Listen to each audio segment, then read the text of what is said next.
اللہ دے قرآن نے نقشہ بیان فرمایا ہے تتجافا جنوبہم عن المضاجع یدعون ربہم خوفا وطمعا۔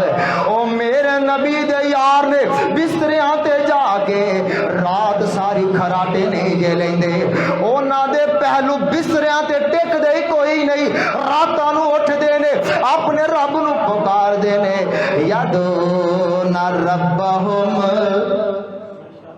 راتاں نو اٹھ اٹھ کے اپنے رب نو پکار دے۔ حضرات سانو اپنی زندگی چینج کرنی پڑے گی۔ نوجوانوں دعوت فکر دیواں گا، اپنے آپ نو اس غلاظت مصروف نہ کرو۔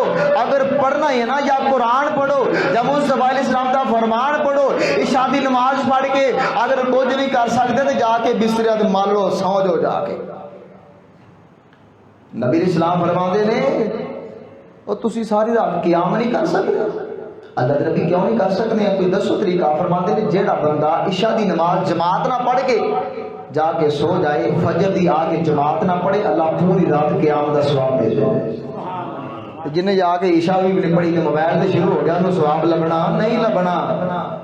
یہ فضیلت اس بندے واسطے جنہیں صحابہ دے عمل نو بنایا ہے، وہ جناب نماز پڑھ کے فوراً بستریاں تے جناب راتاں نو اٹھ کے اپنے رب نو منانے والے، راتاں نو اٹھ کے اپنے رب نو منا کے سجدیاں تے جانے والے، رکوع کرنے والے، قرآن دی تلاوت کرنے والے نبی دے یار نے قرآن پڑھ دے نے۔